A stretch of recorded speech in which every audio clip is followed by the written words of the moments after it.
आइए प्यारे बच्चों, आज संख्याओं के बारे में जानते हैं, समझेंगे प्राकृतिक संख्याएं क्या होती हैं, पूर्ण संख्याएं क्या होती हैं, पूर्णांक संख्याएं क्या होती हैं, सम संख्याएं क्या होती हैं। तो प्यारे बच्चों, आज हम प्राकृतिक संख्याएं किसे कहते हैं। प्राकृतिक संख्याएं जो हैं, वस्तुओं को गिनने के लिए जिन संख्याओं का प्रयोग किया जाता है उन संख्याओं को गणन संख्याएं या प्राकृतिक संख्याएं कहते हैं। जैसे 1, 2, 3, 4, 5, 6 ...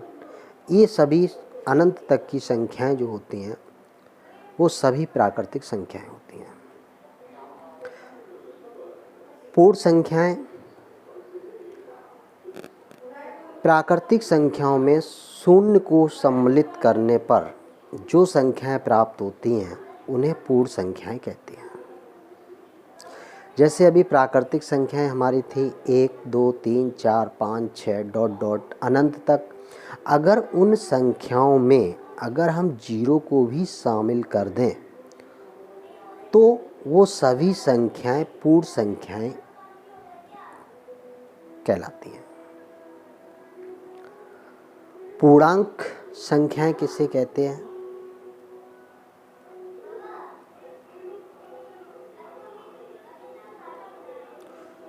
पूर्णांक संख्याएं जो हैं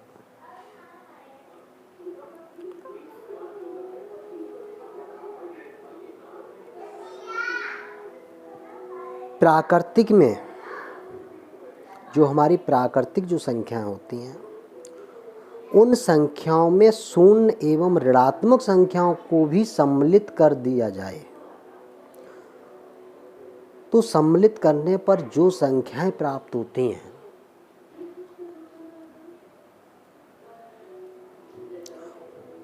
उन्हें पूर्णांक संख्याएं कहते हैं। जैसे अभी आपने पढ़ा कि प्राकृतिक संख्याएं जो है 1, 2, 3, 4, 5 ... होती हैं। अगर उन प्राकृतिक संख्याओं में शून्य एवं ऋणात्मक संख्याओं को भी सम्मिलित कर दें तो जो संख्याएं प्राप्त होती हैं उन्हें पूर्णांक संख्याएं कहते हैं।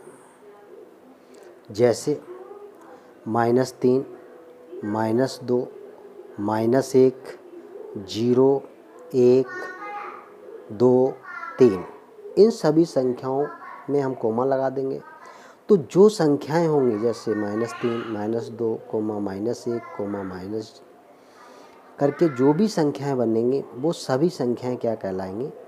पूर्णांक संख्याएं। सम संख्याएं क्या होती हैं? वे संख्याएं जो 2 से पूर्णतः विभाजित हो जाती हैं उन्हें सम संख्याएं कहते हैं। जैसे 2, 4, 8, 6, 26, 28, 30 ... आदि ये सम संख्याएं हैं।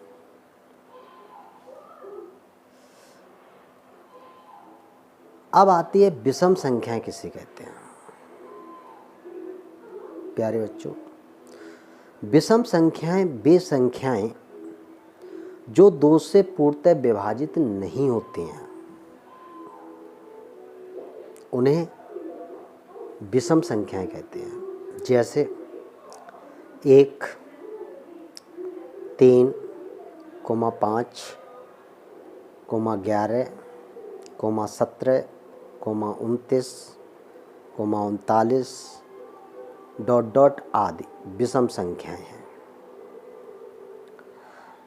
अभाज्य संख्याएं वे संख्याएं जो स्वयं और एक के अतिरिक्त अन्य किसी भी संख्या से विभाजित नहीं हो उन्हें अभाज्य संख्याएं कहते हैं। जैसे 2, 3, 7, 11, 13, 17 ... आदि अभाज्य संख्याएं हैं। क्योंकि परिभाषा के अनुसार वे संख्याएं जो स्वयं और एक के अतिरिक्त, अब जैसे 2 है तो 2 जो है, एक तो 2 से विभाजित होगी और दूसरी जो है 1 से विभाजित होगी। इसके अलावा किसी भी संख्या से विभाजित नहीं होगी, तो वो सभी संख्याएं अभाज्य संख्याएं कहलाती हैं। ठीक है प्यारे बच्चों, समझ में आया होगा। अब देखिए, एक संख्या एक विशेष संख्या है जो ना तो अभाज्य संख्या है और ना ही भाज्य संख्या है।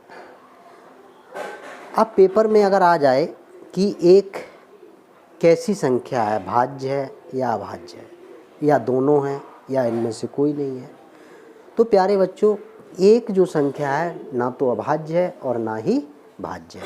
क्लियर हो गया। अब भाज्य संख्याएं किसे कहते हैं? वे संख्याएं जो स्वयं और एक के अतिरिक्त अन्य किसी संख्या से पूर्णतः विभाजित हो जाती हैं, तो उसे भाज्य संख्या कहते हैं। जैसे 4 2 से विभाजित है, 1 से विभाजित है, 4 से विभाजित है, इसका मतलब ये 4 जो है वो भाज्य संख्या है। 6 से विभाजित है, 1 से विभाजित है, 2 से विभाजित है, 3 से विभाजित है, इसका मतलब ये संख्या भाज्य संख्या है। आगे आइए प्यारे बच्चों, परमेय संख्याएं। परमेय संख्याएं वे संख्याएं जिन्हें हम P/Q के रूप में लिखा जा सके, परमेय संख्याएं कहलाती हैं। जहाँ P और Q दोनों पूर्णांक हों लेकिन Q कभी शून्य ना हो।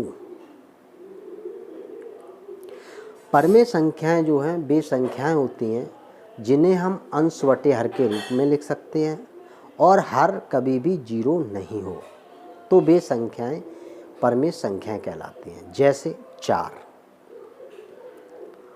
तो 4/1 लिख सकते हैं, इसका मतलब P/Q के रूप में है, तो 4 भी एक परमेय संख्या है।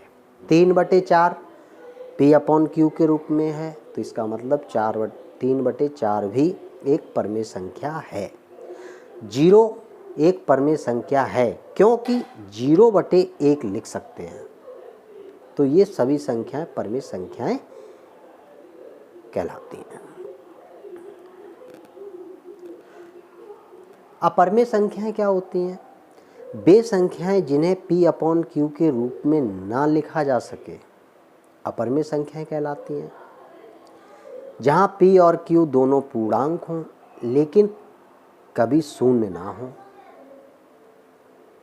जैसे √5, √7, √11, √13 ... आदि अपरमेय संख्याएं हैं।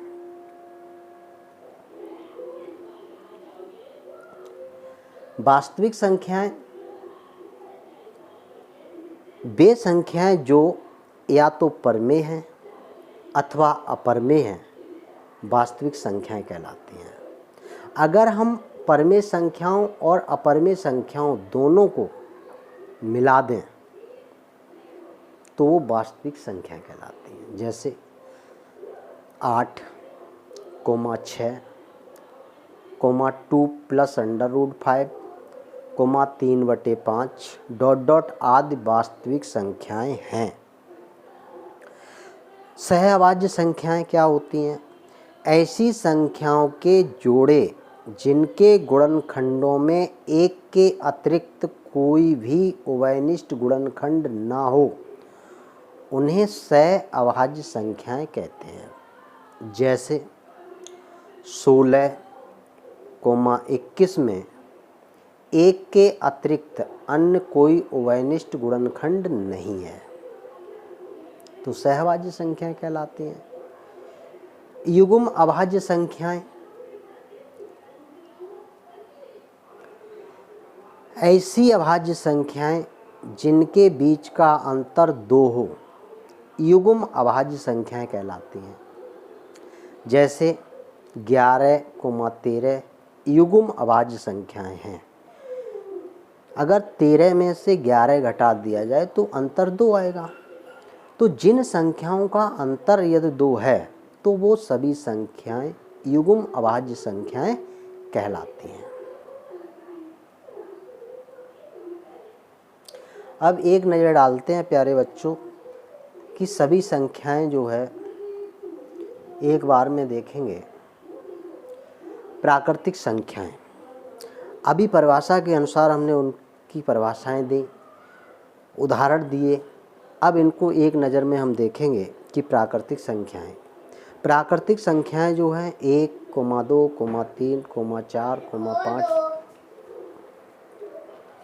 डॉट डॉट होती हैं। सम संख्याएं 2, 4, 6, 8 डॉट डॉट, ये सम संख्याएं होती हैं। विषम संख्याएं 1, 3, 5, 7, 9, ये विषम संख्याएं होती हैं। पूर्णांक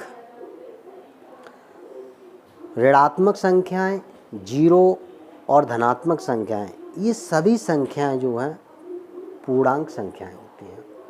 पूर्ण संख्याएं 0, 1, 2, 3, 4 डॉट डॉट, ये सभी संख्याएं पूर्ण संख्याएं होती हैं। भाज्य संख्याएं, प्यारे बच्चों बताया था कि भाज्य संख्याएं क्या होती हैं।